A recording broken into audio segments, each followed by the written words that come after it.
Kakashi. It's then that Haku comes and strikes Zabuza with Senbon in an attempt to fake his death, something Kakashi sees through when Haku fails to follow SOP for rogue shinobi corpse disposal. However, Kakashi collapses due to having used too much of his chakra with his Sharingan.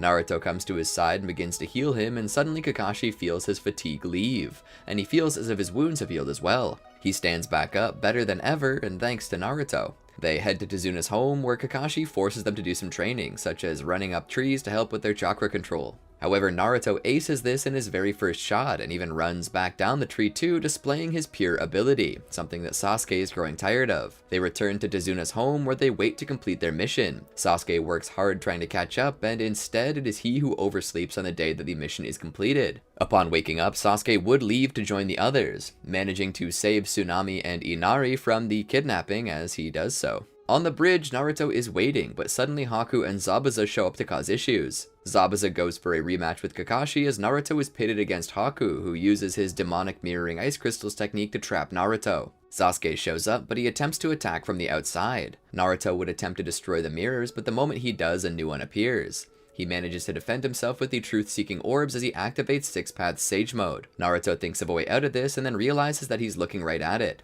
This technique is a jutsu, and truth-seeking orbs negate jutsu. He begins to send them out to the mirrors, destroying each and every one of them before they can regenerate, forcing Haku out. Not long thereafter, Haku sees Kakashi preparing to kill Zabuza and rushes out to save his master, taking the shot for himself. He falls to the ground, and Naruto rushes over as fast as he can as Kakashi and Zabuza continue their battle. Naruto begins working quickly to save Haku. Naruto is hoping that he isn't already dead. He manages to revive Haku quickly enough with his ability to heal, repairing his damaged heart and replenishing it with blood that was lost. Naruto would then force it to start beating again, causing Haku to awaken with confusion. Naruto sighs in relief and Haku calls out for Zabuza to stop, telling him that he doesn't need to die. Zabuza stops for a moment and then tells Haku to be quiet.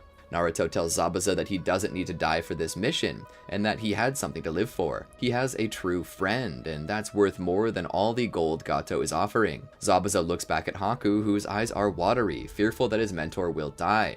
It's then that Zabuza finds he can't go on anymore. Kubikiri Bocho clatters to the ground as Zabuza apparently gives in. Kakashi lowers his stance. It's then that Gato makes his appearance, telling Zabuza that he and Haku are no longer of any use to him, and that they failed and will face punishment when it's over. Naruto states that it's already over for Gato. Gato would look back at his army and beg to differ. Naruto would stand and suddenly rush in to attack, disarming all of the men in Gato's party, causing them to panic at his power and then retreat. Gato would be stunned. He'd also run off, knowing that he is now unprotected. The villagers also rush through with their own weapons, led by Inari. It's then that they turn back to see that Haku and Zabuza have fled. Due to their astounding success and the fact that they believe Naruto to be the Sage of Six Paths reincarnation, they name the completed bridge the Sage's Bridge. Everything having been solved, the mission was dubbed a complete success, and Team 7 returns to the village. As they go about their regular duties, which seem boring by comparison, the team is informed by Kakashi that he's allowing them to take the Chunin exams if they so decide to. And of course, they do. As they go to sign up though, Rock Lee asks for a battle against Naruto, the Sage's reincarnation. Naruto agrees to it, and the moment Rock Lee begins to get serious and overwhelm Naruto, Naruto activates Six Paths Sage Mode, which sets him above even the 8 Gates technique, meaning Rock Lee gets floored no matter what he uses. And while Might Guy would scold him for using that technique in a sparring match like that, it pushes Lee to become stronger than he is and train even harder. The team signs up for the test, and it begins. The first test is written, and while Naruto had plenty of teachers, it still doesn't give him confidence that he can answer these accurately. Not much changes here, as the true thing they need to deal with is the final question, which is said by the proctor to determine the course of their career if they take it. However, I don't think Naruto would care if he remains an eternal genin or not, and would likely take the test anyway. And simply by taking the question, he answers correctly and moves on. The second test is the Forest of Death, which sees Naruto, Sasuke, and Sakura attempting to survive in the forest with their scroll while attempting to collect a scroll of a different color from an opposing team. During the course of this mission, they encounter Orochimaru, who attacks them. He manages to bite Sasuke and attempts to bite Naruto too, hoping to get both Uchiha DNA and the Sage of Six Paths reincarnation. However, he fails to bite Naruto and is pushed back by him.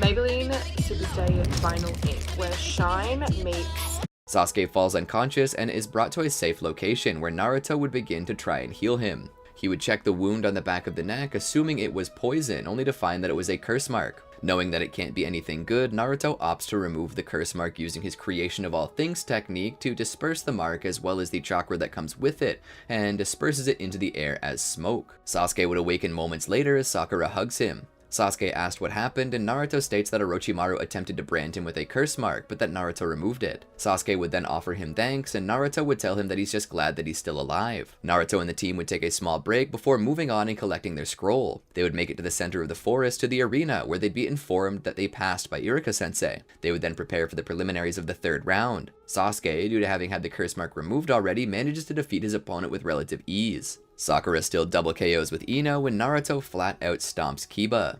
They are given a month to rest and train. Naruto is studying with Ebisu, but he eventually finds Jiraiya, who, after being impressed with his high-caliber transformation jutsu, decides to train him. Naruto spends time with Jiraiya, attempting to train under him. During this time, he tries to help him come into contact with Kurama and control it, which he manages to do rather quickly. And given his abilities as the sage's successor, Kurama has no choice but to obey whatever Naruto says.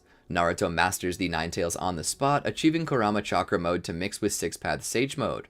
Jiraiya is stunned. He tries to teach him how to summon Gamabunta, and Naruto does it on the first try. He tries to teach him Rasengan, and Naruto manages a Big Ball Rasengan after watching it once. He even goes a step further to show off by mixing chakra natures with it, forming Rasen Shuriken, which won't harm his arm if he uses one of the Nine Tails chakra appendages. With nothing left to teach him, Jiraiya returns Naruto to the Leaf to rest.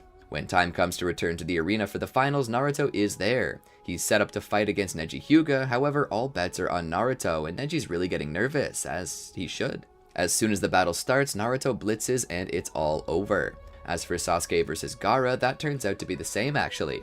When Kabuto casts his Genjutsu over the entire stadium, marking the start of Orochimaru's plan to crush Konoha, Naruto remains awake through the use of his truth-seeking orbs. He would rush after Gaara alongside Sasuke, and together the two of them would fight him. Gaara puts himself to sleep and allows Shukaku to run wild.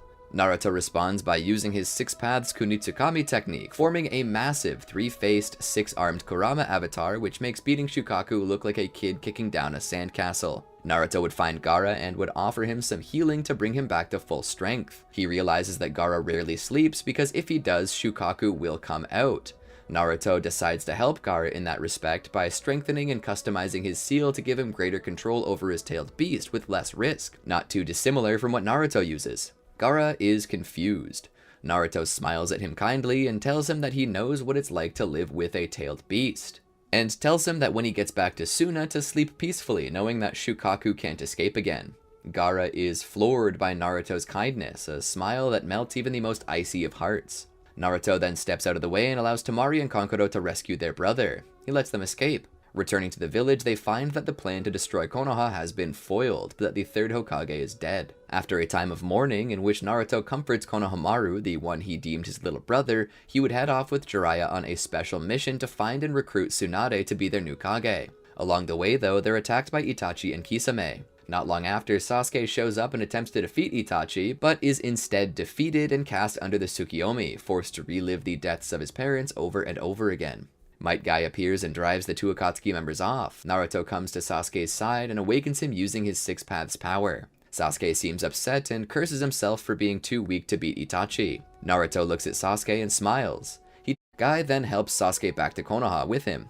Naruto follows Jiraiya once more, and they find Tsunade, who refuses to return to Konoha. Jiraiya warns her against joining Orochimaru. She already knows what she's going to do though. The next day, she meets with Orochimaru and prepares to kill him. However, Orochimaru and Kabuto detect her treachery, and a battle is launched in which Naruto and Jiraiya appear to help her. They manage to push back Orochimaru and Kabuto, who both flee when they get their rears stomped by Naruto. Tsunade is surprised by the sheer might of Naruto, and Jiraiya tells her that he believes that Naruto may be the child of prophecy. Tsunade then changes her mind and returns to Konoha, where she becomes the next Hokage. As Sasuke recovers in the hospital though, he's thinking deeply about what Itachi said, as well as what Naruto said when he's attacked by the Sound Four, who attempt to show Sasuke just how weak he really is. They tell him that Orochimaru can give him the power that he's searching for.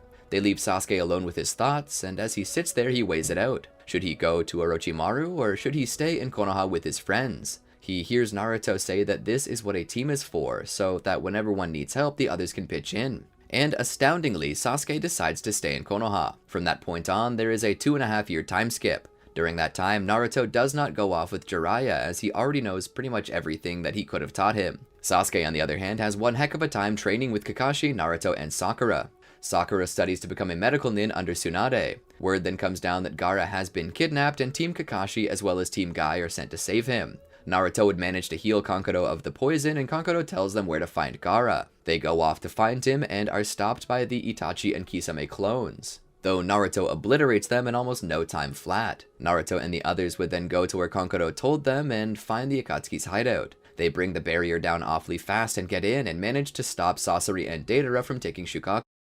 You lost both parents in one day. I could make it right. You could also destroy everything. What did you do? Want some help? The Flash. Palmolive Naturals, with 95% naturally derived ingredients. Just add nature. Naruto manages to beat and kill both Deidara and Sasori while saving Gaara. Before Sasori's death, however, Sasori tells them about the secret meeting he had planned to meet with a spy in Orochimaru's ranks. This causes Sasuke to cringe as Orochimaru had targeted him in the past. The mission is considered a success, and so after a quick celebration with Gaara and his family at the Kazekage residence, they return home to Konoha. They inform Tsunade of the meeting, and so she sends Team 7 to deal with it, feeling that they're the best equipped to deal with the situation. Kakashi takes the lead due to never having had to use his Mangekyou Sharingan, meaning no hospital time. They're sent to the Tenchi Bridge where they're faced with Kabuto, who is revealed to have been a spy. As it turns out, it was a double crossing, as Kabuto planned to help Orochimaru kill Sasori. Kakashi barely escapes death, and Naruto, seeing his target, rushes out to attack. Naruto trades blows with Orochimaru, and at first it seems like he's pushing Orochimaru back, but suddenly Orochimaru paralyzes Naruto and assumes his true form. He planned to take Naruto's body for himself, naming himself Orochimaru, the new Sage of Six Paths. However, before he can, Sasuke cuts him down and frees Naruto before also finishing off Kabuto. The mission is reported as a success and the team returns to Konoha triumphantly. But peace times don't last long, as Tsunade then forms the team to hunt down the Akatsuki. Naruto joins in and he goes into the field where he helps defeat Hidan and Kakazu before they kill Asuma. It's around this time that Sasuke gets a message by Crow demanding that he meet up with Itachi. Naruto would go along with him as promised, and the two set out to find Sasuke's brother. When they get there, Sasuke stops and looks at Naruto and tells him that he should stay there while he and Itachi fight. Naruto asks if he can actually defeat Itachi, and Sasuke mentions that he doesn't know, but that it is his responsibility. So he goes in alone after Itachi. Meanwhile, Kisame is watching on and discovers that Naruto is here. He goes down immediately after Sasuke leaves, ambushing Naruto and attempting to kill him and steal the Nine Tails. He knew that he was only supposed to engage if Sasuke's party tried to interfere, but he couldn't let this chance get away. Naruto ends up bitten by Kisame's blade, Samehada, which begins to devour his chakra. However, before it can drain him completely, he powers up, grabs the blade, and lifts Kisame up, smashing him into the ground. Naruto would sit there and await Kisame's next attack. Kisame would smile, wiping the blood from his lip, and say that even Naruto won't be able to escape this. He casts a massive water prison jutsu in which he transforms into a shark and attempts to tear Naruto apart. However, he underestimates Naruto and Naruto kills him. Inside, Sasuke and Itachi engage in battle, however Naruto's words quickly prove to be correct. Itachi overwhelms him. Sasuke launches his greatest attack, but it proves to be of little to no effect on Itachi, who has protected himself with Susanoo. Itachi would realize he went too hard and then stops.